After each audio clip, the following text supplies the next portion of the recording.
Good evening, ladies and gentlemen. If I can just have your attention for a couple of minutes. Sheket bevakasha. Toda rabba. Merci beaucoup. Je vous en prie à toute la note. I can say it in 18 languages if need be. Anyways, first and foremost, if you do have a cell phone, please mute it or shut it off. Unless you're a doctor and there's an emergency call. That's number one. We had 3 phones in this afternoon session, which was really interesting. We were watching a movie about Bollywood. Those of you who saw it, it was a great afternoon. And I haven't left this building yet, so I'll need a stiff drink afterwards, and I hope my wife recognizes me. My name is Rafi. I'm the past president, part of the board of directors of the Lodzer. I'd like to welcome you all. This event is interesting because I didn't even know it existed until I saw Alan, or I heard from him on an email, and I said, another interesting. I don't know where you guys come up with these things. Do you guys make them up, or do these actually exist? They have the magic wand. They have the magic wand. So sit back, relax, enjoy. I believe there'll be a question and answer afterwards as well. And those of you who have been to the Lodzer, welcome back. Those of you who haven't, just a little bit of a history. About 65 years ago, survivors came up with the idea of a society. Unfortunately, societies were not tax exempt, so like many of the Jewish societies in Toronto, they decided to start a synagogue. And so this synagogue was born. We are upside down, the banquet hall's upstairs, the synagogue's downstairs. Because they ran out of money, so they had to add on as they went along. It was all built by sweat and tears of the members. The wives were kind enough to come and help out as well, and bring lunches, and actually do the physical work as well. So if your chair falls apart, it was done by amateurs. And now the next generation is coming in, and we hopefully for the next generation as well. If you have any questions about the Lodzer, I'll be here as well to answer any questions. If you have any questions about our weekly bulletin, it's outside. And we're also on a website. Charlie, what's our website? Lodzer.ca. Lodzer.ca, Lodzer.ca. Feel free to go on there. If you don't like us, go on another site. If you do like us, come on in on the occasional Shabbat. And without further ado, I'll give Alan the floor right now. Enjoy.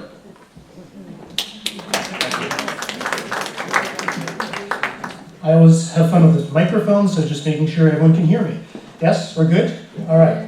My name is Alan Herman. I'm one of the Toronto co-chairs for the Canadian Institute for Jewish Research and one of the co-hosts for tonight. Doris Epstein, who's sitting there, is one of our other co-chairs, as well as Sally Zerker, whom you may know. She is our academic director. We could not be happier to be working with Kulanu for tonight's event and with the Lodzer. This is such an important event, and just a quick word about ourselves and why we're here and how we fit in for tonight's event. And then I will hand the floor to Andrea to tell you all about Kulanu and introduce Professor Xu Xin. So the Canadian Institute for Jewish Research. We started 30 years ago as a group of academics based in Montreal that took a look at the rampant anti-Israelism, anti-Semitism that was happening on the campuses at that time. Those professors took a look at what was happening and said, not enough is being done, we're going to do it ourselves. They started organizing conferences, speaker series, workshops, advocacy trainings. They started to publish all kinds of magazines. They organized publications for students. They started to create, when the technology developed, a daily updated email distribution list with all the most salient facts about information about Israel and the Middle East. Anything, everything to counter the misinformation that was rampant at that time, and as you all know, still exists today. Today in Toronto, the Toronto chapter, we've been around for about 7 going on 8 years, and our programming involves Israel advocacy, geopolitics as it relates to major world affairs and Israel, but also in this third component ties us right here tonight, inspiring, fascinating stories about the Jewish people. There is nothing more inspiring, is there, than to hear about the different Jewish communities from around the world, how they have thrived throughout the centuries, removed from the larger community as a whole, and having returned to the community and to take their place as our leaders. And this is so inspiring to us. We just got into this and started working with Kulanu, and we couldn't be happier to be here. And before, so just to make sure that no one ever misses out on a CIGR or Kulanu event ever again, There's a sign-up sheet out there. Please make sure you stop and sign in before you leave today. And with that, I shall ask Andrew Spindell to come up. Thank you, Andrew.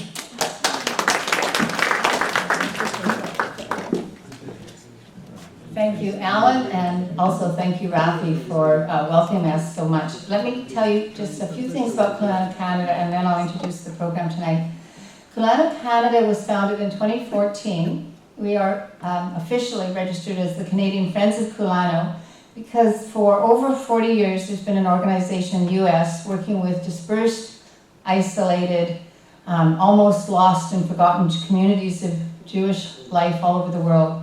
When I got involved in 2007, I was as surprised as Alan's comments about many Jews not knowing about other Jewish communities, to learn that there is probably no country on planet Earth that doesn't have a Jew or a Jewish story or a Jewish community. And I challenge any one of you to Google the name of a country and write Jew beside it and you'll get a story.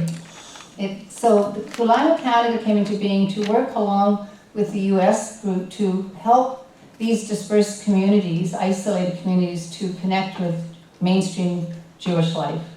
And we do that by funding special projects, whether it is sending rabbis, texts, hooking up through Skype to do Jewish education, helping with bar and bat mitzvah training, taking scholars to those countries to teach for periods of time. And to date, our little organization has funded projects in Guatemala for Adath Israel, which is a new Jewish community, a converted community, to send funds to program in the B'nai Ephraim of India. It's a community that most people have never heard of.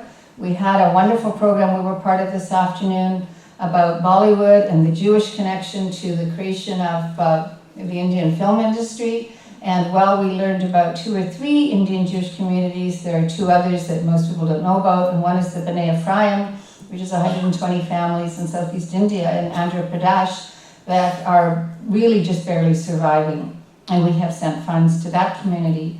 We have also sent funds to the Bet Avraham in Ethiopia. Most people are familiar with the story of the B'nai Israel and the 2 big airlifts to Israel of the Ethiopian Jews, but you do not know about 150,000 Jews in the Bet Avraham community outside of the capital city. They're in a community called Kicheni, just outside of Addis Ababa, and these are Jews who stayed under the radar for hundreds of years because of the level of persecution by their Christian brethren, so many people still don't know they're there, but I visited them and I've been to their little hidden synagogue and I can tell you they're still there, and we have bought oxen to help feed those communities. So those are just some that we have helped, and I am telling you this because Kulano has information out there which we're happy to share with you. We have a book that talks about many of the different communities. We have music from the Abu Yudaya, which are the Jews of Uganda. They have a number of beautiful songs recorded that are familiar to you, like L'Chad Rudi, but sung to an African rhythm. The first African rabbi to be ordained is a conservative ordained rabbi in the Abu Yudaya community, and he's one of the people singing on this tape. So I invite you to look at our material, to take some of the things. You can also get a challah cover from the Ghanaian Jews of Sefwi Wiwaso, and that community has only been around for about the last 20 years, and we bring their challah covers here as a way of helping them to raise money. So, many of you will not know the stories of the Chinese Jews, but there have been Jews in China for almost 2,000 years, and I had heard about it as a child, and my father led me to believe they'd all disappeared. But I had the pleasure a couple of years ago of going to Kaifeng and actually carrying a small Torah to the Jews of Kaifeng. So I know they're there, I know they're practicing. And at the same time, in that visit, on behalf of Kulano, I was able to go to Nanjing and meet Professor Xu Xin, who is a remarkable, remarkable individual as a person and as a scholar. He was the founder and is the director today of the Department of Jewish and Israel Studies at Nanjing University. He was the first president of the Association of Professors of Jewish Studies in China. And I think the only reason there are professors of Jewish studies is because of Xu Xin to begin with, because he's trained most of those scholars to go on and get their PhDs and teach others. He's one of the translators of the Encyclopedia Judaica, if you wish to receive it in Mandarin. It's a project that took 3 years and is a remarkable piece of work. He's produced other books, 2 of which are for sale at the front, and I can assure you that they'll find them interesting and informative and charming. There's one there of the legends of the Jews of China. He has been to Israel more times than most Jews, and he is leading another contingent of Chinese folks to Israel in October. That would be the tour to go on, I think. I had the pleasure, first time, of meeting Xu Xin over 20 years ago because I have a Chinese daughter, and we met at the founding meeting of the Canadian Asian Jewish Association.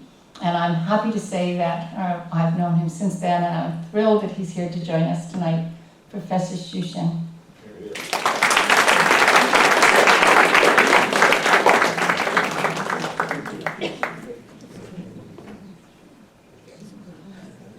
Eric Dove. Thank you, Andrew, and very happy to be here, and which make it possible by that Konanu, Canada, and so this is the 4th one since I came 3 weeks ago, taught in Canada. So this tonight we talk about. Get started. So this is a topic I was given, and this is of course within my research field. As Andrew just introduced, I've been in this field for over 30 years. I've been a professor at Nanyang University for 43 years.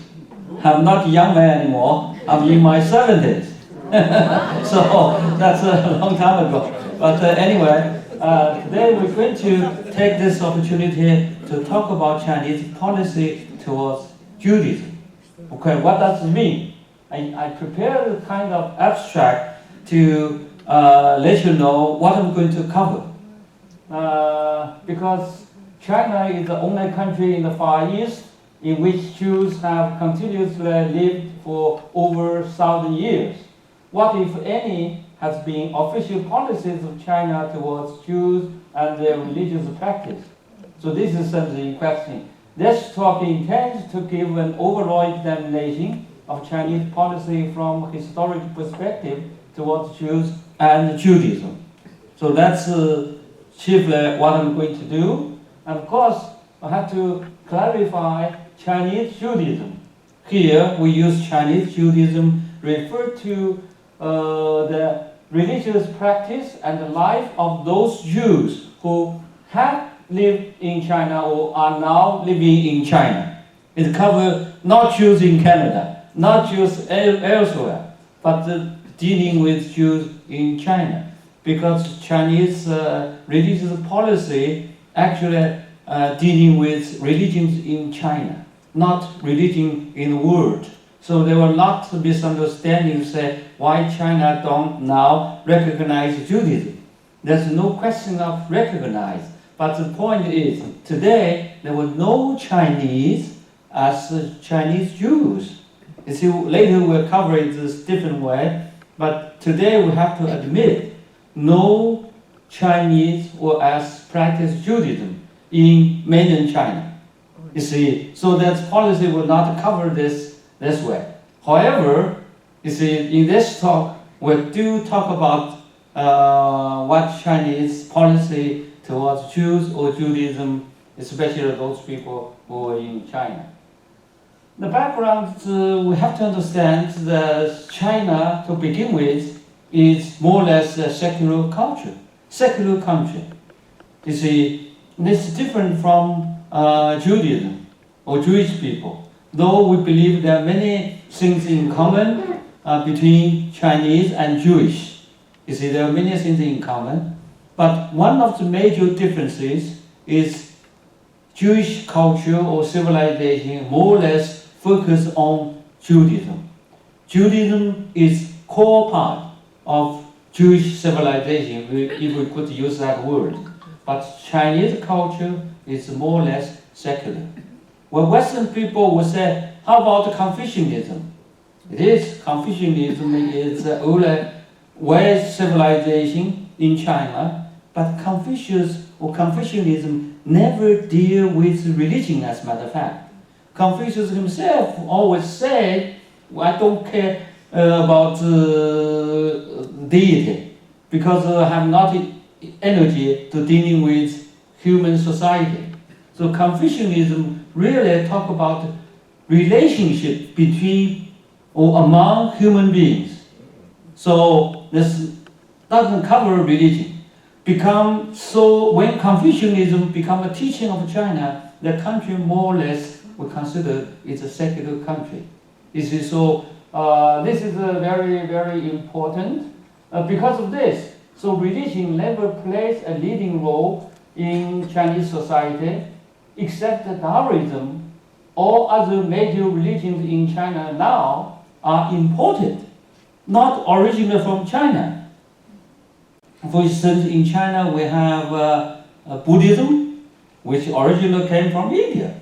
You see, and we have Christianity, not from China. Islam, not from China either. You see, Taoism is native Chinese religion. Unfortunately, Taoism in Chinese history never got upper hand. Today, or in history, very small group of people believe in Taoism. So that's a major differences. So among Chinese, and the attitude towards religion is different. So was Chinese government. See, therefore, there being no policy or no consistent policy towards religion. If we talk in history, there's no consistent. Of course, if you think Confucianism is religion, that's another story. That become the major teaching of Chinese. But as I said, we believe in China religion. Confucianism never treated as religion. Okay, it's a way of life. Of course, we say Judaism is a way of life of Jewish people, right? In many ways. So that sense can be compared, but there are big differences. So Chinese Buddhism or Confucianism never covered any deity. So then, what Chinese policy means? I use guidelines. You see, this is probably most scholars, people who study Chinese policy towards religion, historically speaking, we say respecting their religion and change not their custom and tradition. This is more or less. Because in Chinese, I put some Chinese, for those who understand Chinese, it says 尊其教而不异其俗. This is something we remember that. So I put it in English, respecting their religion, change not their custom and tradition. So, and this has become kind of guideline for Chinese government throughout dynasty. You see, and unless you are against government leave you alone, no matter what kind of religion it is. So there were all kinds of religion came to China, and some died, disappeared, some still exist, like Christianity, Islam or Buddhism become the biggest religion in China. But there are many other religions came to China, finally disappeared. You see, but this is Chinese, we say a policy. So, therefore, if we consider this guideline as a policy or major Chinese policy towards religion, so it applies towards all ethnic groups and their faith for at least last 1,000 years. It should naturally cover Jews and Judaism in principle, regardless it was made specifically towards Judaism or not. This is policy not made towards Jews actually. All kind of, in China, I use ethnics, because normally different ethnic group has different faiths. You see, like in China, we call folk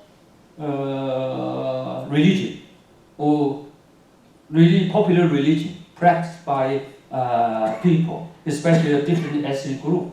But it doesn't matter.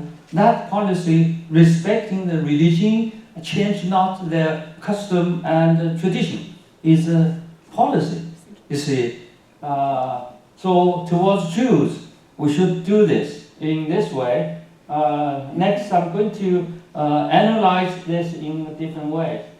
So, accordingly, the governments have instituted the lenient practices towards the Jews, permitting them to live a traditional life within the dynasty territory, or practice normal religious activities, including building house of worship. You see, that's part of things, especially before communists took over, we eventually has a kind of formal state policy. But previously, that's what I said, in tradition, there was this kind of guideline.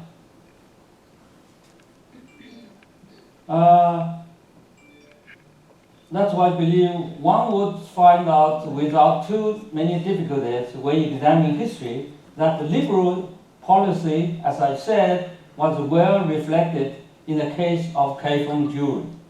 Now, for instance, the Kaifeng Jewish Stele recorded that the Song Dynasty, by the way, Song Dynasty is the time Kaifeng started to have Jews, or Jews came to that city and settled down and lived there with a Jewish life. That's how it comes. That the Song Dynasty emperor gave permission for Jews to live in then capital of China and to follow their own custom and tradition. You see, the Stele, who was considered the first-hand historic document from that community, handed down. You see, which tells us. I showed, this is actually, I call it Jewish Community Center. Sometimes people say this is synagogue. Okay, it could be synagogue, but it's much larger than a synagogue because sanctuary was on the back. Later on, I'll show that. This is a sketch, or joined or sketched by Jesuits who visited Kaifeng while this compound still exists. So this is another one, interior. This is the outside, the whole compound. This is the sanctuary, how it looks like. You see, this has become historic document because it's important for us to figure out how Kaifeng Jews practice their Judaism. Okay, this is the inside, the layout, and of course, probably you are more familiar with this picture than previous two illustrations. You see, this is a synagogue model in the Jewish Diaspora Museum in Tel Aviv University, Israel. You see, I took many Chinese, went there. As a matter of fact, when I made my first trip to visit Israel in 1988, I was taken to there to see this. They show us, you see, we have this piece of history. They even printed what they had about the Kaifeng Jewish community to see the connections. So this is a sanctuary. We could see, of course, this is Chinese architecture, traditional architecture we call big roof, but this is a synagogue. You see, you could see the local government was said even to have this policy, strangers and carriers of pork cannot pass near the synagogue. That's what's in historic documents. It's a local government policy, make it known to people because respect Jewish custom, tradition. You don't eat pork. Those who carry pork were not allowed. This is really show, we say, respect their religion. You see, when they think that's their religion, you respect it. To make this policy, I don't think anywhere else in this world make this policy, right? To tell people don't to do it. You see, that is so Kaifeng Jews enjoy the freedom of religion and their custom were respected by Chinese authority by and large. You see, this is just example. Now I show you this. This is a map drawn in the beginning of 20th century, 1910. You see here is the mark, all Chinese, but this side of synagogue. This is street. And Andrew was in Kaifeng, you know, the city locate, that's a community located in that area. And even though at that time, community of Kaifeng by and large will fall apart, but the synagogue was still remain standing. The only finally they sold it in 1914, but before it was there. So they the first time make a map of the city, they mark the site of synagogue. You see, so people know that this is a different group of people. We consider they are different ethnic group. You see, you could think like this way, but give them kind of position in the world. This is, of course, we talk about Jews who came to China before modern time. By that I mean before 1840, because 1840 is the demarcation year. China start to change from pre-modern country to modern country, because the main reason for those who understand Chinese history was that China was closed society by and large in history, especially from 14th century to 19th century. It was closed society. You see, very few even businessmen could go to China to do business. You see, there were only some missionaries who came to China, and it was closed society. But when in 1840, China had a war with Britain, and Britain wanted to do business with China. China was not allowed anything imported later on except opium, because China, as a big country, agricultural country, always self-sufficient. They believe self-sufficient. We don't need anything from abroad, but the international community, even in the 18th century, they want some Chinese commodities, silk, tea, etc. But China did not buy anything from any other countries. When British become imperial state, they want old world market. They look for China. China refused to buy things. They said all things we have. But later on, they realized that the one commodity China never had. If we could get Chinese addicted or hooked to it, they have a market. That's the opium. That's how Britain actually start to ship opium to China, and finally got a problem. And because the Chinese government want to ban the selling of opium, Britain want to have Chinese market. They had a war we call the Opium War. See, Opium War, unfortunately, China was defeated.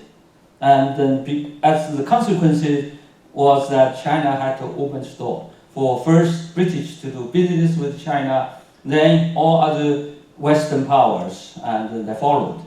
Of course, among those who came to China in the second half of 19th century, they were Jews, because Jews already become international merchants, especially in British India.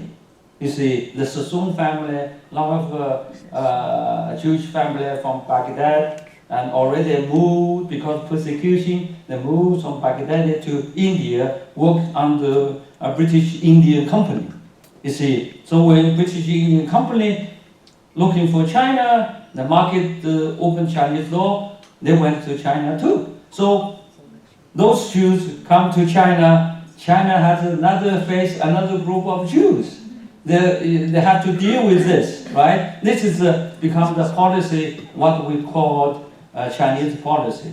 Previously, that was the folks who came to China early time. But by this time, there's new group of people, and when they come, you see, we said, I particularly use this period because this we call Republican period.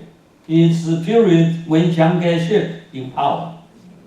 Okay, chiefly we say this because that was China start to form a kind of different modern policy, including what we talk about Chinese policy towards religion is not really to begin with set up by Chinese communists, but at that time was set up by nationalist government.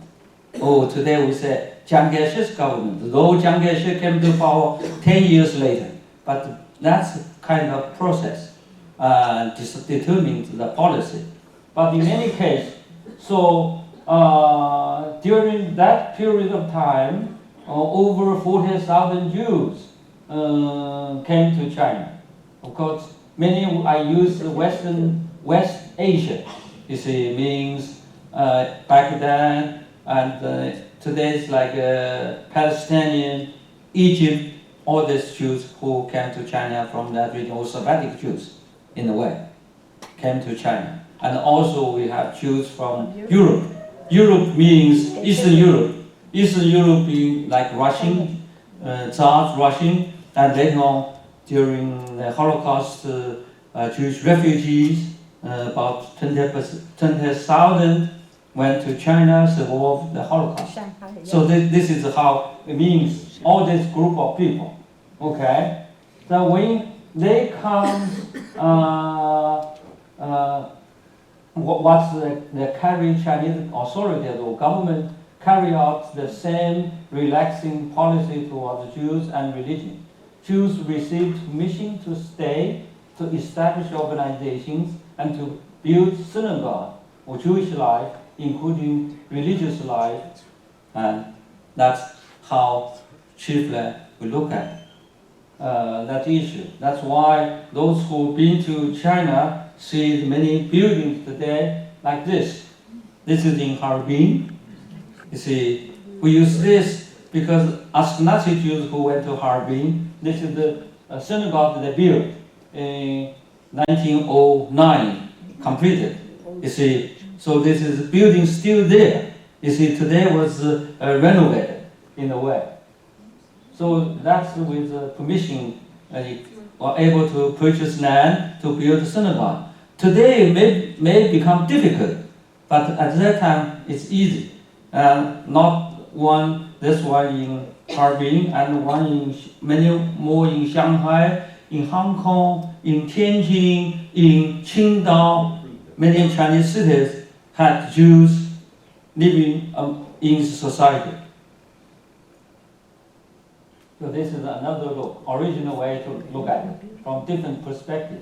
You see, this is over 100 years old by Russian Jews. And then we come to religion. I mentioned this, Chinese government's official policy to endorse Zionism. Zionism, Jews, Jewish Palestine, and Judaism is same thing, right? More or less, the Jews wanted the home, re-establish country of its own, and many early Zionists want to build up Jewish life there. You see, Jewish life is more important than to have a state. Even Adam Ham had that argument. You see, so that was the Jewish tradition become more important. When Jew lived in diaspora, he believed Jews lost many characteristics. You see, so you better have his own country or go back to your original land. Your idea can be further flourish. That's the way. That's why we say Zionism. So Chinese policy towards Zionism become very, very important. So I use it here. You see.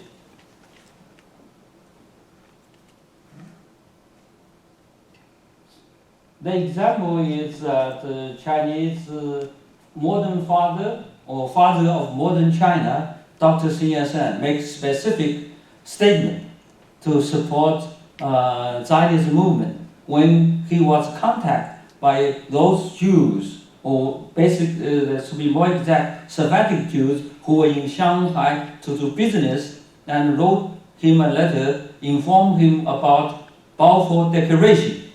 You see, he wrote back as his response, and also on behalf of Chinese government to recognize or endorse Zionist movement. That's what he said in the letter. You see, when this becomes the policy, you see, Chinese could you have a right way to dealing with the Jews, you have to deal with their face. Because even then, Jews will get emancipated in a way. After Haskalah movement, Jews will start to have secular Jews who do not really believe in religion or not religious anymore, but still among Jews, Judaism or Jewish tradition, custom was still important. You see, the way I came here tonight, I talked with my host Richard. I said, in China we said every Jew, whether he is secular or not, but they do practice many tradition or custom of Judaism. For instance, even Communist Party of Israel, he will have son on 8 days breed. So that's to have a breed is one of the major law of mitzvah of Judaism to begin with. So that's why they have to do it, you know. So in China, we try to use this example to convince government leaders what Judaism become very, very important, you see, for Jewish people. And this, now we moved, so during that period, first half of 20th century, under Republic of China or Kuomintang's rule, National Party rule, relaxing policy is practiced. There's no restrict for Jews to say you cannot do that, you cannot do that. No. You see, now after communists took over the power, you see, we could say from some examples, newly established government, especially in which I use local government, for instance in Shanghai, in Harbin, and where they had Jewish community people there then, they still deal with that. They know they have to deal with that. So their policy at that time was allow them to do what they used to do. You see, that is what I mean. So, for instance, in Shanghai, we allowed Jews to establish a council of Jewish people to overlooking their everyday life, including synagogue, including other issues related with the Jewish people in Shanghai. So, for instance, to provide matzah for Pesach. You see, it is something later on, Shanghai Jewish community also made matzah during Passover to Tianjin, so that people in Tianjin could have matzah for Pesach. You see, this is government policy, we could say, in such a way. And also, Jewish religion was recognized at the time by the government as one of the approved religion in cities Shanghai, Tianjin, Harbin. For instance, Shanghai new synagogue remained open, and Jewish rituals were continuously observed until it was closed in 1956. Of course, it was closed because after or even before communists took over the power, most Jews who were in China before that time start to leave. So I mentioned, if I give you example, how many Jews were there before communists took over, before end of Second World War in China, I mentioned 40,000 Jews were there, right? But also after the war, they start to leave. Of course, there are many reasons, but in any case, after communists took over the power, there were still a few thousand Jews remaining in China. From 40,000 to a few thousand, you see, majority left. That's many reasons, but that's the reality. So from this, and then by 1956, the remaining Jews start to leave, because every year almost half of the Jewish population of that remaining number left goes very fast. You see, so by 1956, for instance, in Shanghai, not enough people to support synagogue. Finally, they sold it. And in Tianjin, in 1957, Jewish organization Kehila Tianjin published article in paper saying we are no longer here. We only have 6 people. The Kehila no more. You see, they all left. You see, that's officially declared they are not in Tianjin anymore. But the building was there. You see, even today, we still could see the building served as a synagogue in Tianjin. But this is the Harbin synagogue remained open until 60s. Harbin is one because there was many Russian Jews who did not leave China. Among those Jews who were in China, and the Russian Jews was the last group who left, because many of them, if they couldn't go to third country, either remain in China, go back to Soviet Union. In their eyes, not much difference.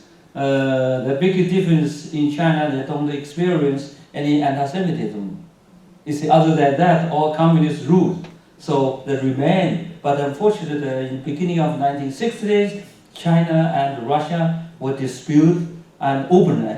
And China, at that time, in northeast China, near Harbin, there were 500,000 Russians. And the Chinese government asked them to leave. And among them was few hundred Jews who finally left Harbin. And that's the end of it in many cases. So the fact shows that Judaism practiced by those alien, I use the word alien Jews because like today expat, they never become Chinese citizens. Because China, historically speaking, does not really have a nationalization policy. We cannot say no other people become Chinese national, but it's far and few. As far as I know, probably over 20 people really can become Chinese citizens. You see, so I use the word aliens, so they are not Chinese. It's in China, and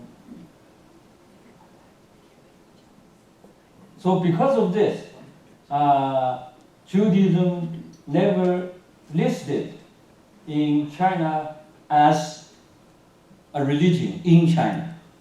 You have to understand this. That is what I start. I talk about it. You see, because there was no Chinese citizens as a Jew. How people would ask, how about Kaifeng Jews? They believe even long time ago were assimilated or acculturated. At least they don't have that practice. No more synagogue. You see, no more practice by people who has Chinese citizenship, except the foreign people or aliens. By then, in the early 60s, almost all gone. You see, the change of course later, and change later was when Chinese Communist chief Chairman Mao died. China's policy relaxed. It's including policy towards Judaism, towards religion. During Cultural Revolution, the last 10 years of Mao's life, that China carried a radical policy towards religion, all religions, and being shut down, regardless, church, Buddhist temple, mosque, they're all shut down. Probably you heard about a lot of things about Tibet. You see, Tibetan people were not happy because their temple was shut down. But that's not only for Tibet, all over the country. You see, because of this. But afterwards, China, after the death of Mao, China started to change, start to take what we call open door policy and then economic reform. So we interact with the rest of the world. You see, before that we were isolated. Rest of the world, because of that, China, when we welcome Western people, especially businessmen, come to China to do business, or business people to invest in China, you can be sure they were Jews. You see, then Jews come to China again. So this is another time. So in the 80s, Jews who came to Beijing from North America to pursue careers in business, journalism, diplomacy, or for academic studies, started to, when they live in China, come to Jewish holidays, they want to celebrate it. Now they did. So in the 80s, so like the Passover, that's the record, 25 Jews showed up at the Seder of 1980s. At Nanny University, we did with the foreign teachers to celebrate Pesach, Hanukkah, and the Jewish New Year. You see, we did that too. Later on, I show you a picture. We celebrated, but with Jewish people. That kind of celebration of Jewish holidays was part of, we understand, holiday of Judaism. You see. Then, in Beijing, BJC means Beijing Jewish Community, finally established in the late 80s. Okay, and because they start, we say in the late 80s because they regularly celebrate Jewish holiday. We say regularly, almost every year. Then they start to find a place, get themselves organized, and then use place is rent the Capital Club of Beijing. Today still there, you see, and to provide regular Shabbat services and celebrate holidays. And this is the first time since communists took over to China and new community established. They officially declare their name Kehila Beijing. You see, actually in Chinese, we give them a name by using Kaifeng Jews Yi Ci Lu Ye community. In Chinese they use that, but in English they said Beijing Kehila. So that would exist with understanding of this. And of course this is their Reform Judaism or belong to World Progressive Judaism. They use reconstructing prayer book, and then later on they have Sefer Torah and all this. The practices were given by Chinese government, you see, and this is a situation in Shanghai, the biggest industrial or commercial center in China in the middle of 90s. The first people who do business or studied whatever reason in Shanghai, they want to get organized. They formed the community. The formula they called Shanghai Jewish Community actually. But later on, when this Rabbi Greenberg was there, they have a full-time or professional rabbi. He is from Chabad movement. So that changed the course. So that gives you a little bit like a history and then to see, but all this with Chinese government permission. You see, Chinese realize if we want to keep Jews in China, they need kind of holiday celebration, they need a house of worship, they need to give their children Jewish education to run the Jewish school, that some Jews need kosher food. You see, the Chabad there was able to provide kosher meals for those people, including for many Orthodox Jewish travelers to China. They need this kind of supplies. So that's why China realized they do this in such a way. And then later on we said O'Hare, Rahare, and synagogue, when was in 1952, no services, now start to celebrate Jewish New Year, Rosh Hashanah. You see, allow them to do over 1,000 people for that ceremony. That's a change. Now I show you that those who have been to Shanghai and Shalom Greenberg, Rabbi Greenberg's friend, I know him from day one he arrived in China. You see, because when Shanghai Jewish people re-established a community, and then Professor Pan Guang in Shanghai and myself were invited as honorary members. You see, because we do Jewish studies and we work together, so if they did anything to get across with Chinese authorities, local authorities. And so when Rabbi Greenberg came, we were there, so community looks differently. Then in Shanghai, you know what they do? Chinese government realized it is important, you see, with Jewish experience, especially the refugees in China, they use that synagogue, Moshe, O'Hare Moshe, become a Shanghai Jewish Refugee Museum. It's very much visited. Now today, most Jewish travelers to China will go to that place. And now that place is enlarging. You see, government put, they told me 300 million to renovate that place, Shanghai. Next year, if you go there, you will see we're enlarged enormously. Okay, this is, and also in 1998, Shanghai municipal government spent over 60,000, use 60,000 US dollar. That I put, because originally it was in Chinese yuan, I converted to US dollar to repair the O'Hare.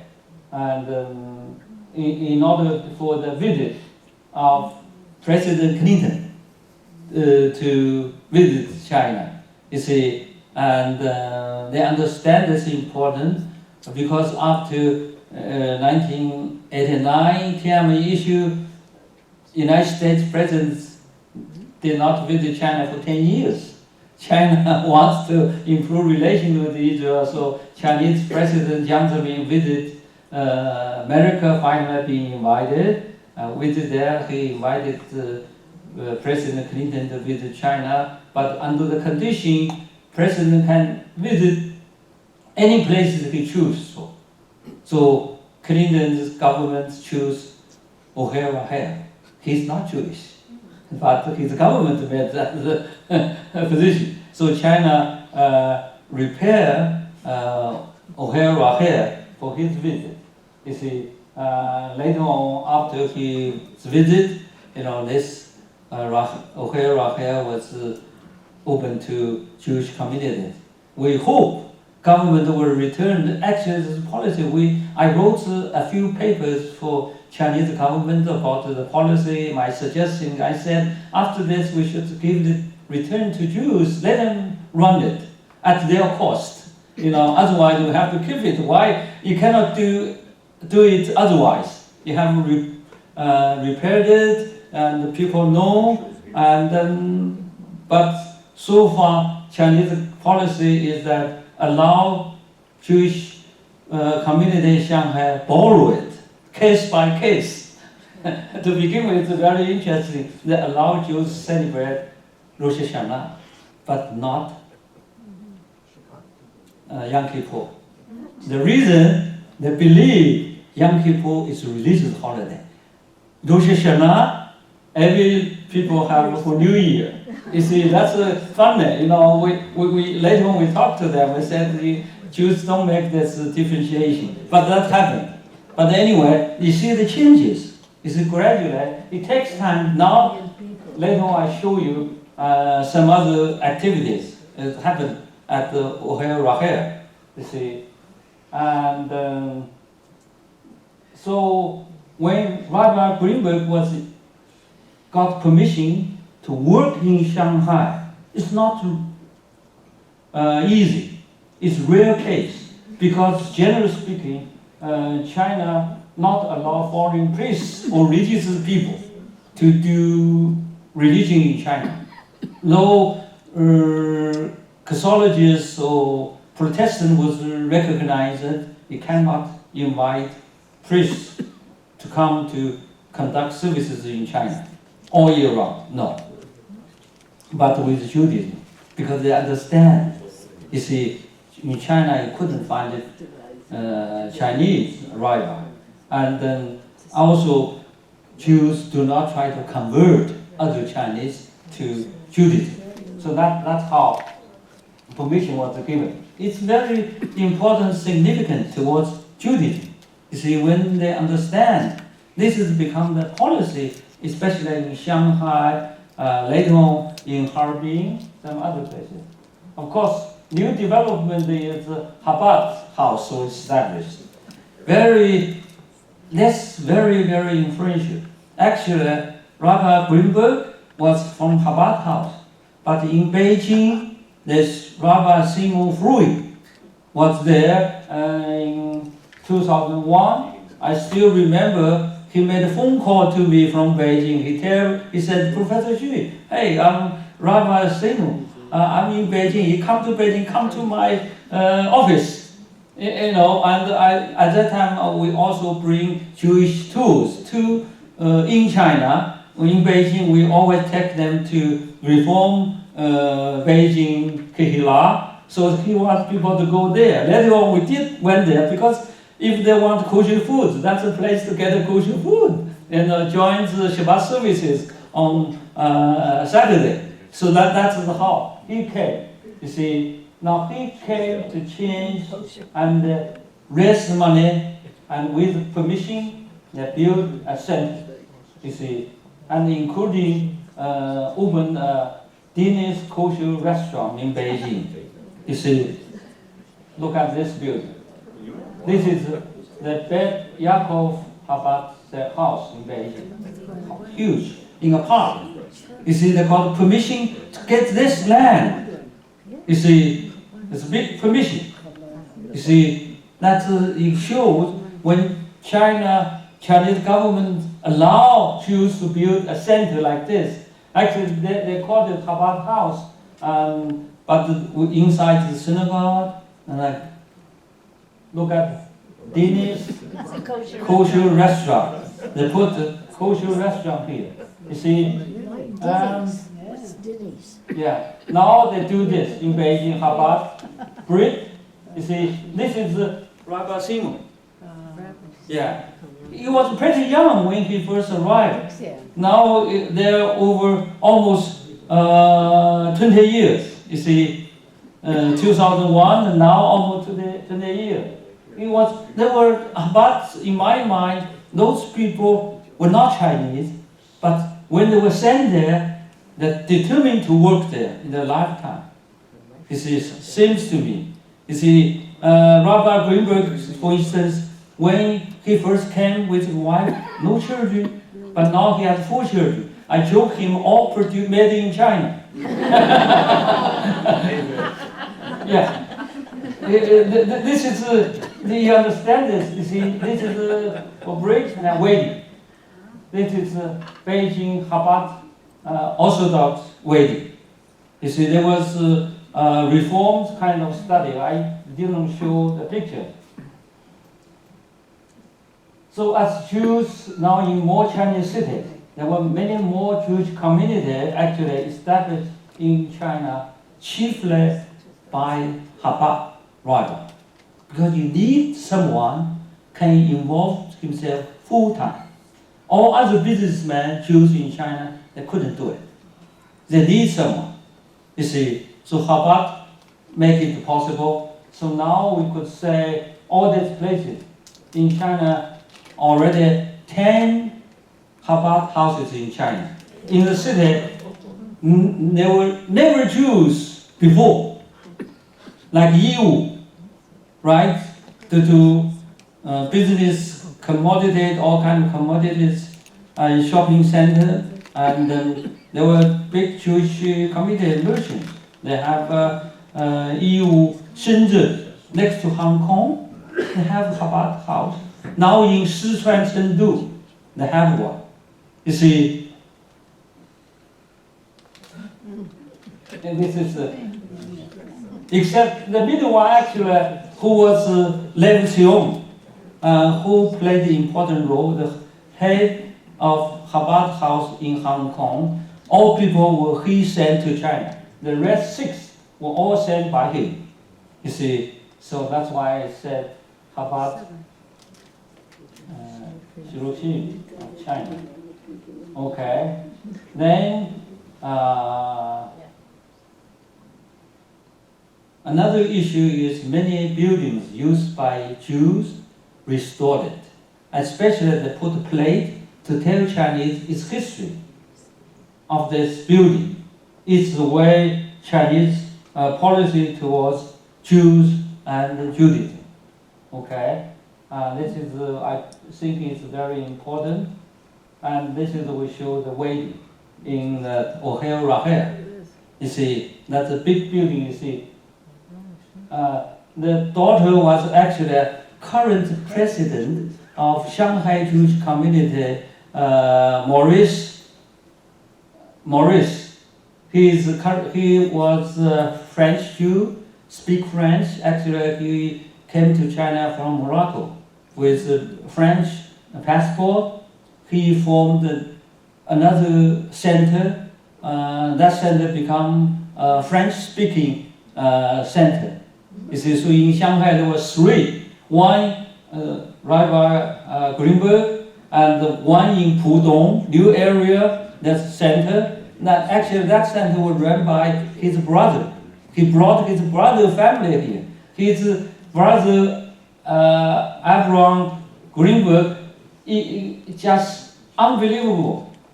Since he came, now he has 8 children. Yeah, last time when he invited me to speak there, and then I saw his wife again pregnant, already had 8. So I even asked her how can 8 children be taken care of. He said easy. That's how it comes. But anyway, this is a situation for Maurice's daughter who get married. That's being reported by Associated Press. See, they reported, I quote this, you see how the synagogue traditional way used, people were very happy, and of course Mr. Maurice spent a lot of money for that wedding, but he said he was doing it.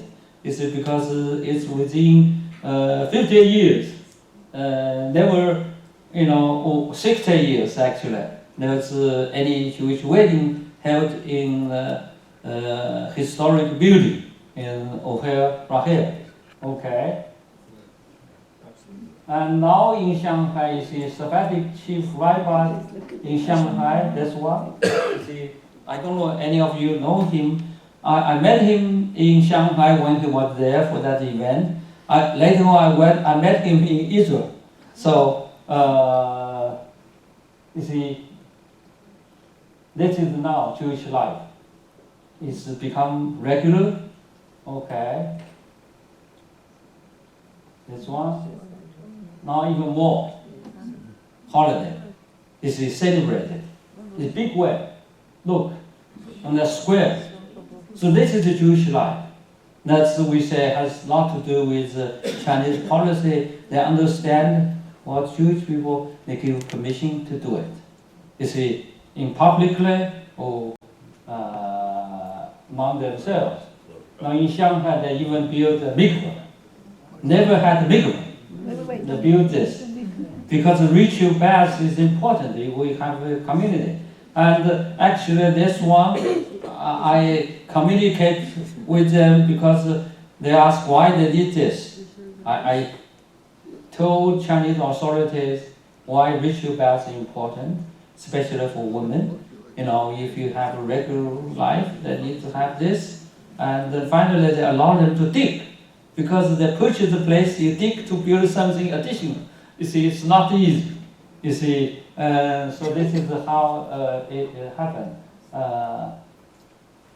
Then in Harbin, also the case, and I give the example how the Chinese government spent effort to renovate that cemetery, because part of the barrier that is important in Judaism or Chinese policy towards Jews and Judaism, you see, and build this.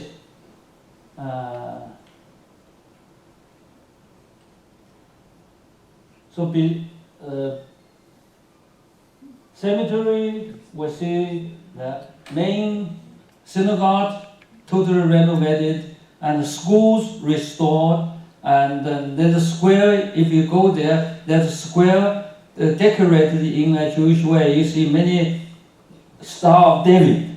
This is a symbol for Jewish culture or for Jews. So in this one, this is a new one. You see how they renovated in a way. Of course, the same synagogue we saw that before. That is in old time picture taken different looking, but this is the building remains as original. This is in cemetery, and this is the house of prayer, because for who died people in the cemetery, you have a synagogue modeled the old synagogue, much smaller in size. It looks like in picture it's same, but when actually you were there, much lower. But the same shape as old synagogue built in the beginning of 20th century. You see, this is also respect. Of course, one of the reasons because Ehud Olmert grandfather was buried there. You see, that government, you know, renovated. Look how it looks today. You see, very well taken care of. And this is towards, this is all government decision, not individual can do it. You see, no Jews in the country can do it without permission. You could see how they understand this issue. Of course, finally, I'm going to talk a little bit about teaching and research about Judaism. Because all this policy I've covered is Chinese policy towards expat. You see, not dealing with Chinese, but who live, Jews who live in China, become the part of China. Of course, among them, there are many people married Chinese, and they have children, adopt children there. The Jewish community, they also adopt Chinese children. You see, so when I go to the synagogue, join the services or Shabbat dinner, always see some Chinese faces. You see, with those people. And actually, according to Chinese policy, only ordinary Chinese cannot go there. You see, but of course, those marry them, their children, their relatives, or people like me were considered scholars in Jewish studies, were able to go there. Otherwise, they will keep you out. And Rabbi Greenberg, by the way, when he got permission to work in China, he was told cannot allow do services for any Chinese. You see, so that's how. Because Chinese were not Jews in a way, unless they were converted. But in China, there's no way. Even if you want to become a Jew, but no way you can convert. Go the ritual, you have to go to Israel outside of China to do conversion, right? So in China, there's no way you could do it. But this is, this also involves Chinese policy. You see, so we are able to teach Judaism, of course, including Jewish history, Jewish culture, to Chinese college students and also research on Judaism.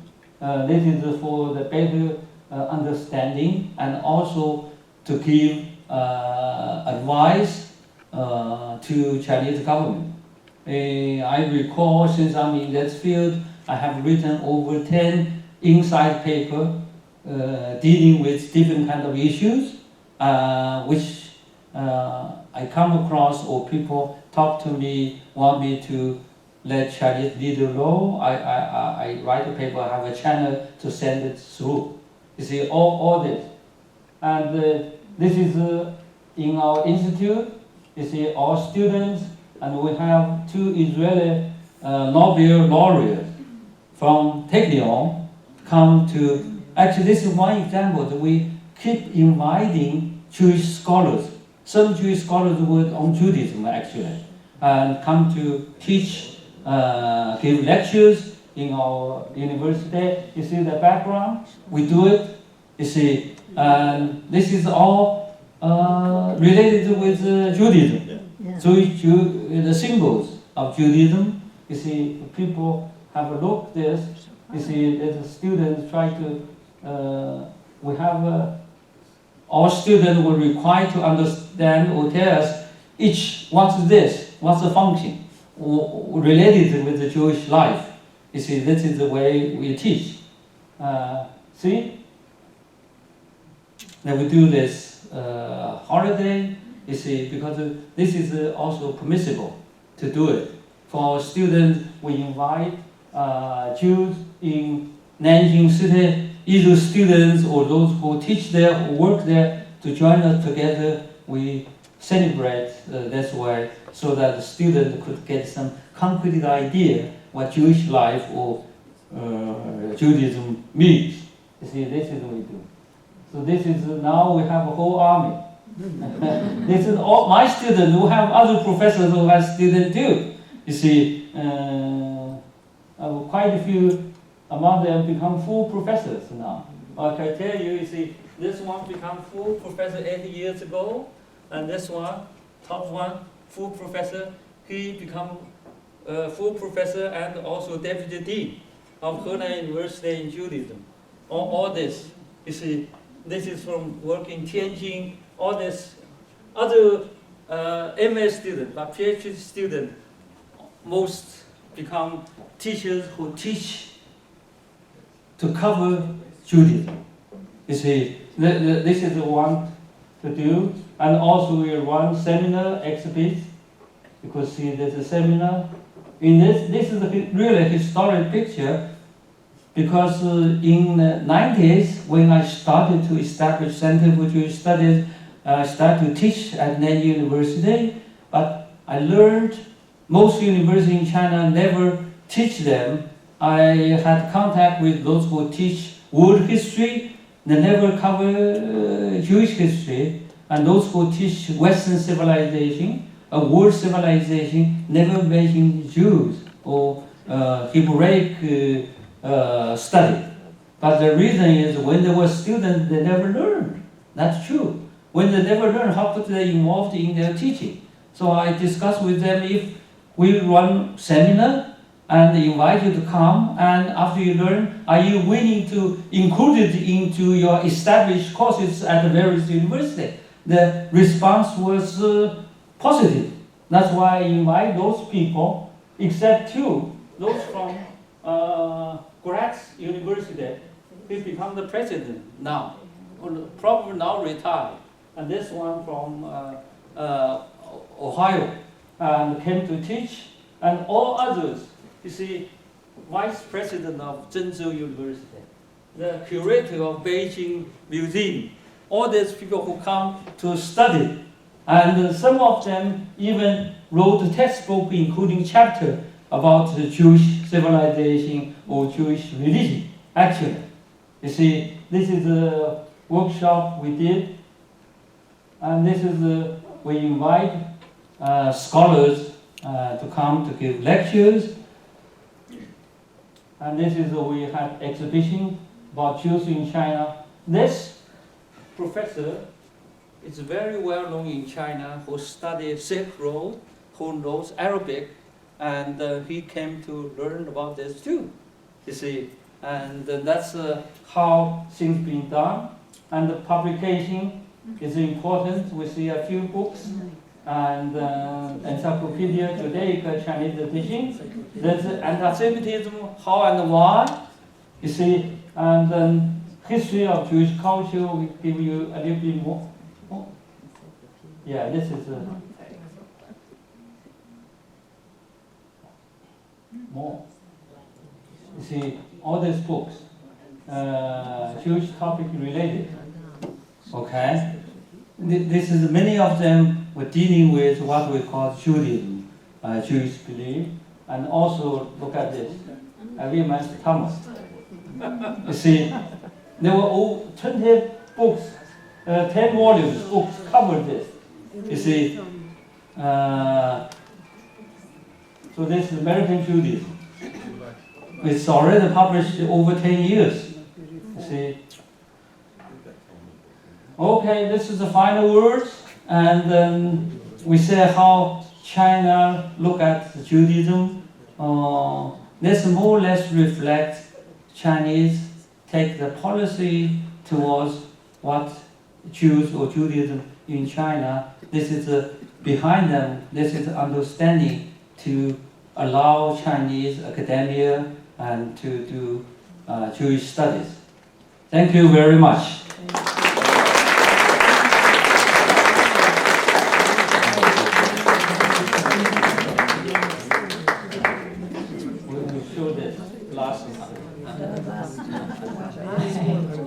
I'm going to just moderate. I think first, on behalf of everybody here, we should thank Professor Xu Xin, who's been so fantastic and informative and charming. Thank you so much.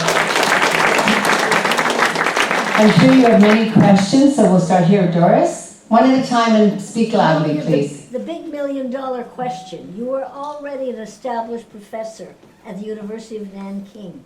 What made you go into this area?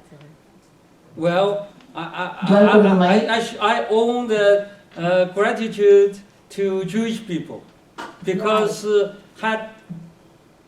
I started to teach at Nanking University in 1977. When I was a student, never took courses of Jewish topics. Nobody taught about it. You see, but in 1986, I went to the United States, invited by a Jew who was chairman of English department of Chicago State University. And then when I was there to work to teach at Chicago State, and they were so kind.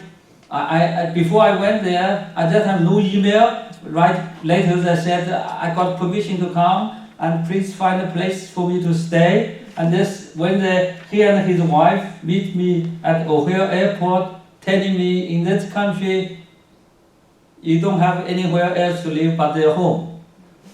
You see, so I live with a Jewish family. This family originated from Montreal, moved to Chicago, and then they adopted me in many ways. You see, so living with them make big difference because they treated me as a family member. As a matter of fact, they had 2 daughters. At that time, already graduated from university. They already left home. They have a home. So for me, actually, you see, when I live with them, I work in the same university as the husband, Jim Friend, and then goes back and forth. Every day I didn't know how to drive. I took the ride of his, you see, and then anything they did, I did too. Anything they do besides teaching work, they always involved me social life. When I have a friend to celebrate, they say, hey, we'll come, but we have a Chinese guest. I'll bring him over. So I have all Jewish friends. The many things I never see in my life. Give you 2 examples. First, the first weekend I was in Chicago, they told me, already signing me up for a bar mitzvah of the cousin in Milwaukee.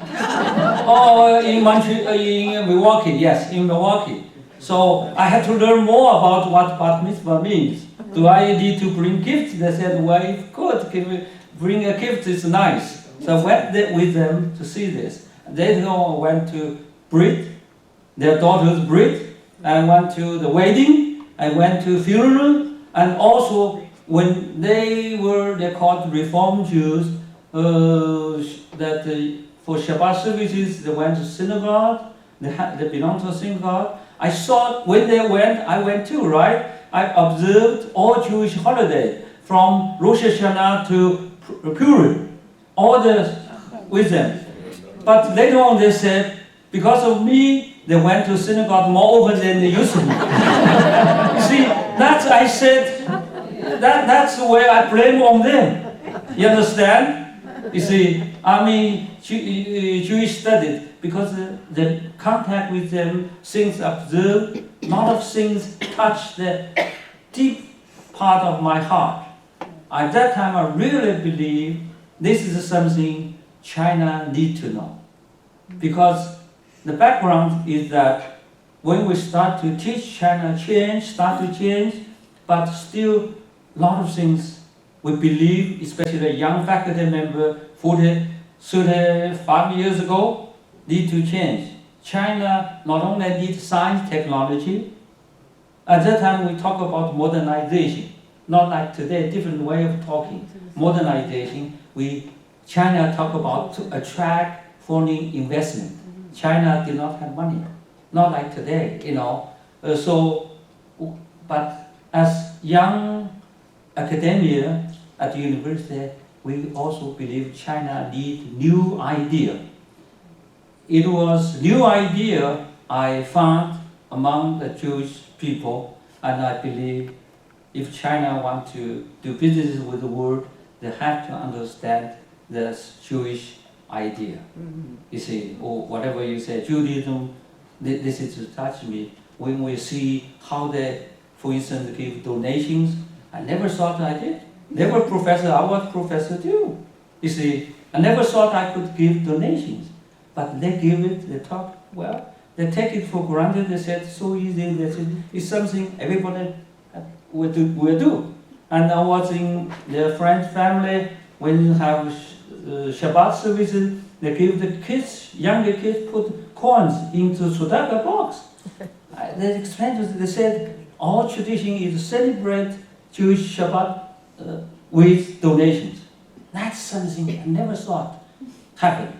You see, many things like this for you to get used to, but in my mind at that time was really touching. You see, so I believe the more I learn, more I want to learn. The more I learned, and the more I want to teach back to China. I said to myself, if something I did not know, majority of the Chinese would know. You see, this is something good to change the country. You see, the idea changed the country. And of course, also, as I go, my interest growing, I want to visit, like, say, Israel. I had the opportunity to go, and actually, also, I should thank the Jewish friend who made arrangement, because I remember when I decided to finish my teaching in the United States, go back to China, though many Chinese, like my age at that time, did not return. You see, this majority remained in this country, but I went back. And before, like a few months earlier, I prepared to go to Europe, advise Europe to go back to China, because at that time, you know, very interesting. We thought we need permission to leave the country. It's very difficult. I worked at Nanny University for 10 years before I got permission to leave the country to go to the United States. I want to go see the Europe. England is Britain. The language, where language come from, as a student of English, right? So I planned to go to Europe, tour Europe before I went back to China. So I don't need to get permission. You know, while I'm outside, we don't have to take orders. so anyway, people knows. Then somebody said, same to me. I give lecture with local community. They said, seems to me you are very much interested in Jews and Israel. Do you want to visit Israel? How do I answer that question? You see, before I went to United States in 1986, we attended a seminar, prepare us to go abroad, what you should do, what you shouldn't do, or what you need to do. You see, but one of the things we were told, some like we cannot contact people from Taiwan, not allowed at that time. You see, we're not allowed to visit South Africa because that's a country, whole world, you see, and banned them. And Israel also, because the relationship with China stood in Middle East issues stood on the Arab side. I knew, they told me, but this time when they asked me, my answer, I said, if I could be invited, I would like to go. I never thought I could get the invitation. How could I get the visa? But friends there, make it possible. You see, so I went to Europe before, Israel before I went to Europe. And then I was invited to give lecture at the Hebrew University. And even in Israel, they said they can not stamp on my passport. So nobody know I was being there. But I was 40 years old, I was smart. I said, no, I don't want it. I want to stamp on my passport. I don't want to make a secret visit. What got me in trouble, couldn't explain it. I insisted on stamp on my passport, and I gave public lecture, Jerusalem Post carry article about my visit. I couldn't get away from the world. So anyway, but that really, the contact with Jewish family, Jewish people, and the reading about anything, materials, books, articles, life with Jews, enriched me greatly. Without that experience, wouldn't be able to do so. That's why last September, when Vice President Wang Qishan, Chinese Vice President, visited Israel, he came to us to ask me why I started the Center, Lodzer Institute for Jewish Study in 1992, which was the first institute to do research on Jewish subject in Chinese higher education. So I told him that we had the opportunity to know Jews, because most people before me, nobody really knows Jews, what they are. I lived with them, so make a big difference. So in that case, I'm grateful to Jewish people, including you. Sorry, that's an answer too long. I have a quick question. Since you've had so many students over the years and they get so deeply into not only studying Jewish history, culture, Israel, but they live Jewishly. I have to say that because I visited the center and I was astonished the first time I was there in the Nanjing Institute to see the students wearing kippot, their mezuzahs on the doors, they kiss the mezuzahs as they come in, they have Hebrew names, you have them experience all the holidays and Shabbat. Are there not some that come out saying they'd like to become Jewish? That is what I wanted to say. We're not converting, we're not proselytizing, but we do allow conversion. Are there not Chinese young people that choose it? This is why the Chinese government is not threatened by Jews. No. Because they don't That's like what to we convert. always said, that the friendship we can trace long, and there were certain negative things happen, but in general was more positive than negative. But of course, Chinese government policy towards Middle East was a political stand. You see, that was happening historic reason. In the 50s, we followed Soviet Union. Whatever Soviet Union changed policy, especially after Suez Canal War, Six-Day War, all stood on the side of Arab countries. China did too. It's very difficult for China to change their mind, but finally, China-Israel established diplomatic relations. You see, I still remember I was invited to attend inside meeting to discuss if China should establish diplomatic relations. I remember at the conference we have 60 people from all branches of central government went to the conference. I was the only one being to Israel. You see, they asked me to talk about my personal feeling, and we made suggestions at the conference. You know, if China, if we want to become a big country, we want to play a world role, especially in Middle East situation, we have to have relation with both sides, not with on the Arab side. That's our argument. You see. So in a year, China and Israel established diplomatic relations. There's a question over here. I know Mao had a particular anger and hatred towards Israel and the Communist Committee, and they spoke very badly about Israel. Today, with this government, given the number of sanctions discussed at the UN daily against Israel, how does China vote on those sanctions? That's a good question.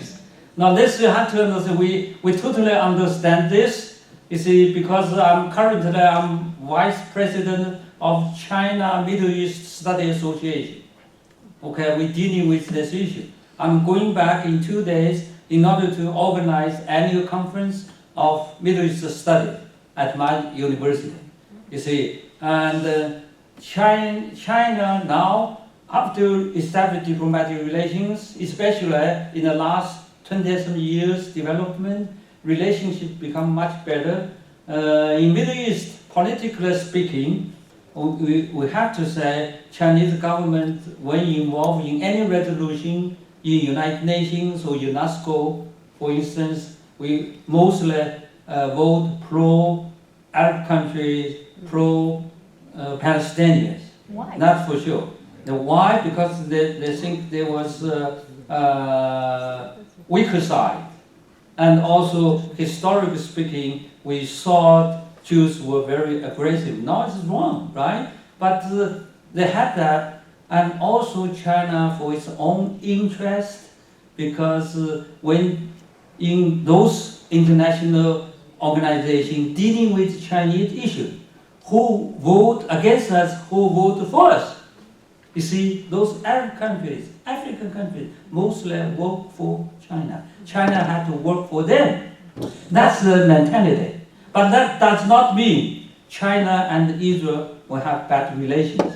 That does not interfere, because Chinese government said, had we not to do against Israel, that resolution was still passed. They got majority. It's still passed. You see, Israel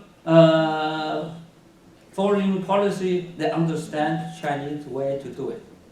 You see, that's what I could say. We had some direct discussion with both Ministry of Foreign Affairs in China and the Ministry of Foreign Affairs in Israel. You see, we talked about it. They said that in many cases they hope China will do otherwise. But China's current policy, they carry, and they still understand. But Chinese also make it clear, said we don't want anything happen to Palestinians will happen to Jewish state, to Israel. They make that kind of statement. You see, so recognize existence, the right of Israel as a Jewish country. And that's different. You see, you could see. But the actual relationship under the table, I could say, is much better than on the surface level. Because surface level, people look at the political issue, voting, this kind of thing. But for instance, to business, how much China does with Israel and all other 21 Arab countries. If you see that, you see, and the exchange program, the visit of Chinese leaders to Israel and Chinese leaders to Arab countries, you see that. But because Israel is a very high-tech Sure. country, You see? China has a lot to, gain because of it. Sure. And they do have very strong relations, and some of you may know it's China that is building the 2 new ports in Israel and the railway. China has the contracts.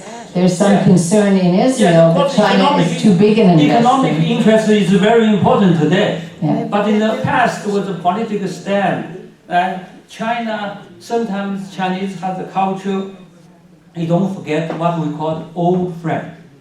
Well, Arabs were considered old friend. In the 50s, they supported Today it's harder to change that thing.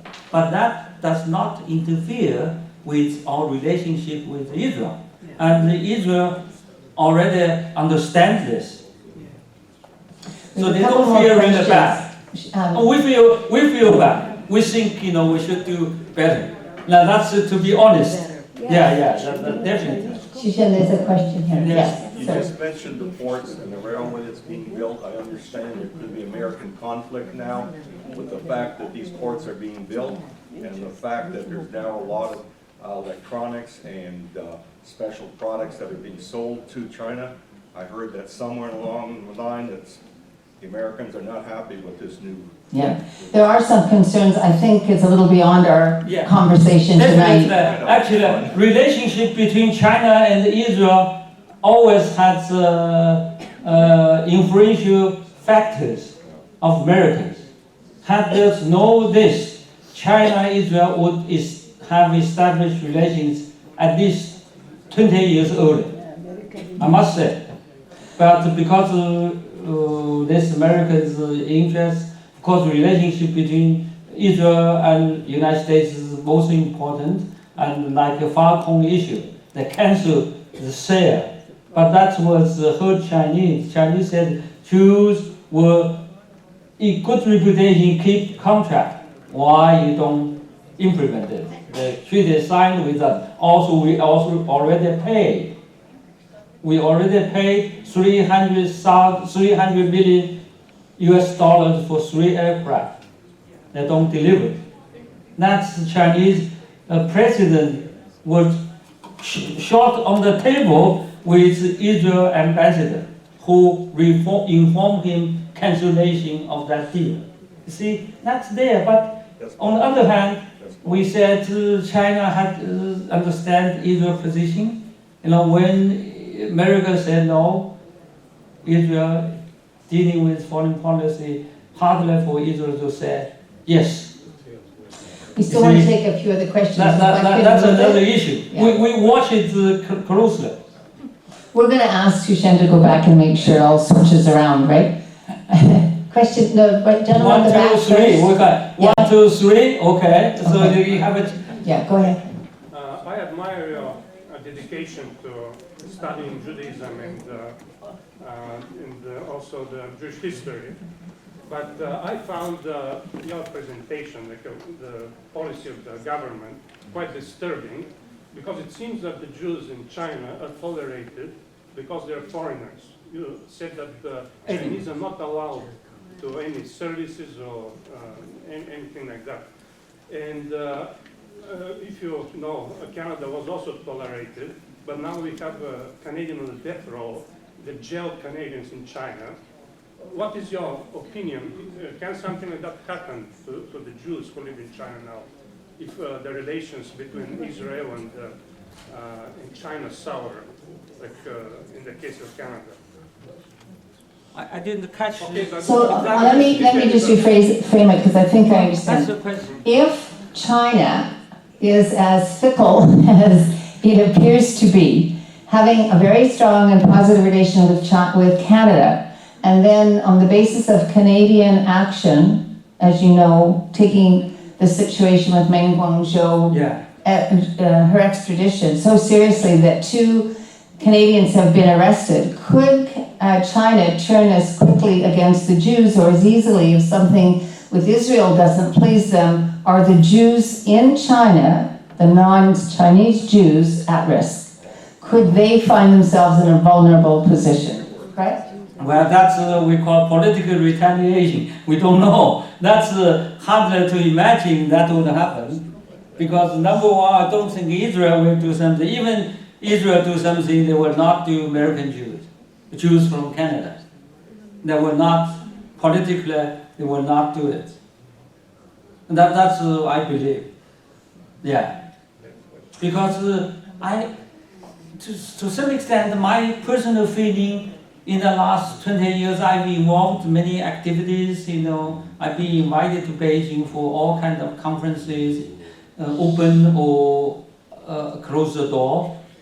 Basically, my feeling is that the Chinese authorities' attitude towards Israel Jews become better and better. At least they have better understanding now. You see, they have better understanding now. I've been invited to that headquarters of Communist Party, Zhongnanhai.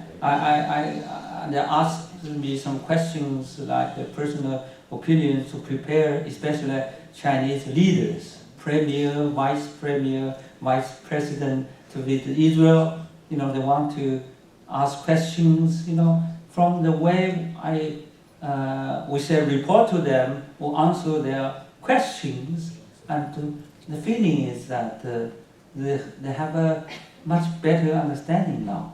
But political decisions sometimes made different. For instance, the Canadian issue and the way Chinese Huawei's chief financial officer being detained here, but China was very sad. And the matter of it is the blame, no matter what if Canada explained in Chinese, most Chinese don't understand that either. They said still they take Canadian government responsible for this because it's you who detained Chinese, you know. And of course they said that the agreement with the United States, but that has nothing to do with the Chinese person. That's what they believe. That's why the countries always find a way to retaliate. You know, that's how China found a way. Finally, you know, said their spies, you know, took two Canadians, but they cannot name all Canadians as spies. I don't think most Canadians go to China will be detained by government. I don't think so. But maybe the answer is simply that we don't know, right? It depends on what was this is the difficult issue. to make a definite What was the answer, issue? but it seems not likely. Given the time, let's hear from Yeah, the you other have lady at the back. question? Who? Yeah. Okay. Which Yeah, one are you after pointing this to? with you, okay. Okay. Please. Faye. Yes, in your talk you mentioned something, I'm not sure if it was before 1940, where Jews didn't have citizenship, or foreigners didn't have citizenship. I think the statement was that by and large there are no foreigners who gained citizenship. Even those who came, the Russian Jews didn't get citizenship, right? When the Jews in Harbin didn't become citizens, did they? No. And the Jews in Shanghai weren't allowed China citizenship. do not naturalize the Western people, foreign people So my in general. question would be, if someone was a foreigner born in China, what do they do for a passport? Oh, No, what still, citizenship? they are not Chinese citizens, they don't care. You Their don't get it. parents get the passport from their own country. So they get the passport of their parents' Their own country. Right? No, of their Yeah, parents' China country. don't give them any document. Now, the interesting thing is you don't always, from Canadian rules, you are not always eligible to get that citizenship if you're born abroad, right? There are situations of But couples being Not Chinese stuck policy, no. abroad with a baby that can't come to Canada because they don't have Canadian citizenship. Yeah, So no, that's no not such thing. an easy question to answer. Yes. I just want to know, were there before the Russians, before the Iraqis that came to China, were there other like Chinese Jews that looked Oriental, that looked, because I've read there were Chinese Yes, that's what I said, Kaifeng Jews. The Kaifeng Jews who are ethnic Chinese There were other originally cities. came from, we're not sure, wasn't it Xu Xin? They're either from Iraq or Iran. Did they look? No, they originally looked like the Mizrahi Jews, but 1500 years later, they But are because ethnic of Chinese. intermarriage. They intermarried. Yeah, They that- lost contact after the first generation settled in the Sung Dynasty time. Most Jews who came to China before modern time, in a few hundred years ago, almost most people, if they get married in China, more or less they marry Chinese women. You see, and the Arabs the same. That's why Muslims came to China. First was a group of Muslim army invited by Chinese authority to put down rebellions and allow those 100,000 Arab army remained in China, which started what we call Chinese Muslim. Most women was Chinese, And they but they keep the follow the father tradition, whatever yeah. father do. Kaifeng Jews is the same. So If they you know have- Kaifeng Jewish descendant in the 20th century, you talk to them, they said because they have a father from Jews. But the father from Jews already 20 generations older. Well, that's no features. You could see a little bit like Jewish, but you could, But isn't it true that the Kaifeng Jews, those who practice Judaism today, believe themselves to be Jews, notwithstanding that in China they're not considered Jews by the government? Many Jewish descent, we call Jewish descendants in Kaifeng. They have history. They said our ancestors were Jews who came to China 1,000 years ago, and there's a history that remained there. They had the practice in certain ways, if not full practice, but they do practice some Jewish laws. For instance, they don't eat pork, and they celebrate like Pesach, for instance, and then. The most important, parents tell their children they're Jewish. Originally, they are not native Chinese, and those Jewish descendants, by the time nobody, young people in 20th century, almost no practice at all. But in their heart, they believe they're Jews. But the Israel government doesn't recognize them either, because they don't have a Jewish mother. You see, and Chinese were not recognized as a different ethnic group. They believe the document said they were assimilated. However, there are a bunch of those young Chinese as students from Kaifeng that have gone to Israel and gone through formal conversion and stayed in Israel. I've met some of those folks. They actually are Kaifeng descendants now living in Israel. Now go to Israel, and there's a lot of people young people want to go to Israel. Finally, some of them got permission, being to Israel. The best way to convert is to solve that controversy, whether they're Jews or not, right? After you convert, goes through the process that you are Jews. So that's what most Kaifeng Jewish descendants, young people, do now. The Chinese government were not happy about this because China does not want to recognize another group of people as different ethnic group. Okay, it adds more trouble to the government because more ethnic group you have, not like in this country, we feel the diversity. China, feels differently. So that's an issue. But the Chinese government knows those Jews descendants went to Israel, get converted, but they will not return anyway. So they become Israelis. They not come back to want to live in Kaifeng anymore. There's one last question. I think this is the last one. Go ahead. Yeah. At least I, as a Jew outside of China, we do appreciate that the Chinese as a Jew outside of China, we do appreciate whatever the Chinese government doing to recognize as Judaism and practice Judaism in China. But from what we know, that Chinese government don't allow practice other ethnic groups or other religiouses. Just lately we heard somebody telling, we met somebody and they say from Beijing that it looks like the Chinese government do recognize other religions and let them practice it in order for them to challenge their passion to something else like religion instead of uprising against their classes that became, when China became like really rich people and some very poor people, and not to let middle class uprise against them. So they do let religious groups to uprise, not just because they are Judaism, also Christians?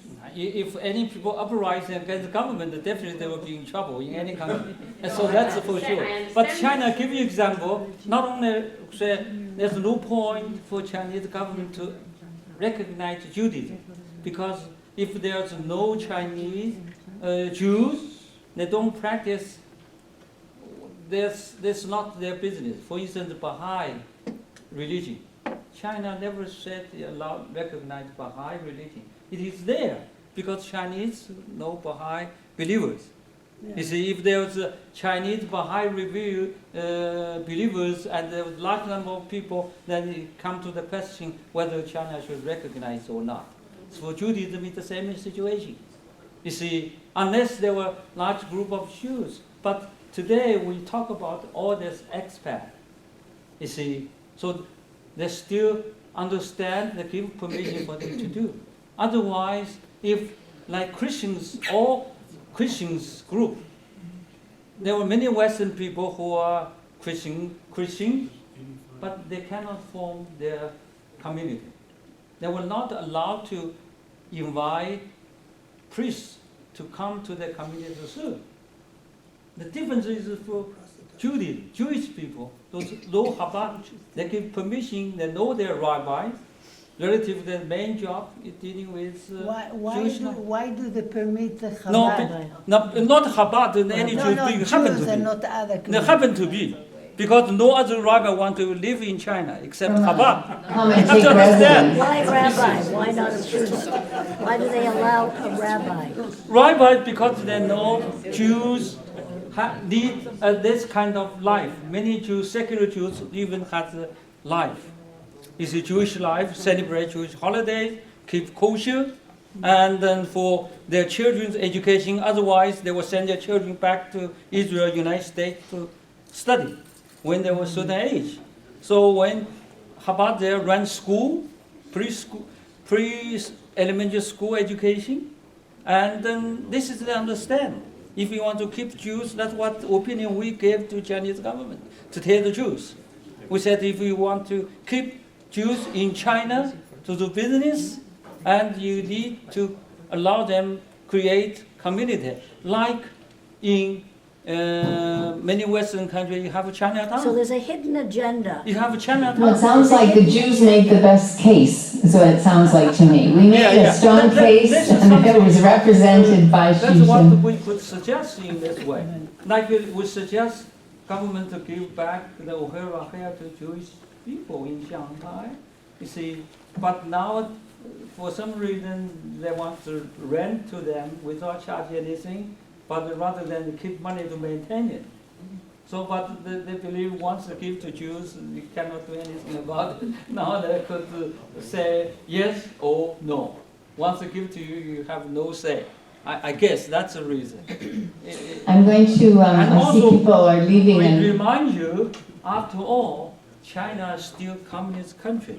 Communist country is more or less afraid of religion. Yeah. Because by Marxism, religion is the opium. Of the people. You know what I'm saying? No, it's a relaxed policy, but fundamentally, they hope get rid of religion. Right? In the final analysis, communists want to get rid of all religion if you believe in communism. So you have to take this into consideration. You see, they think different from what we believe. Okay?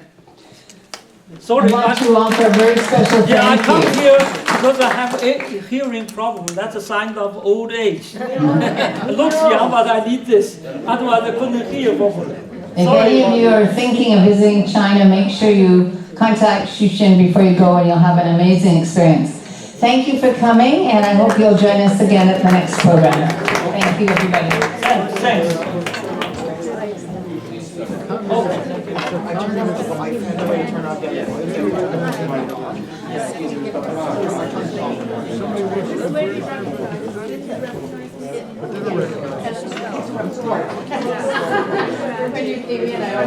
I have provided a couple of issues about us.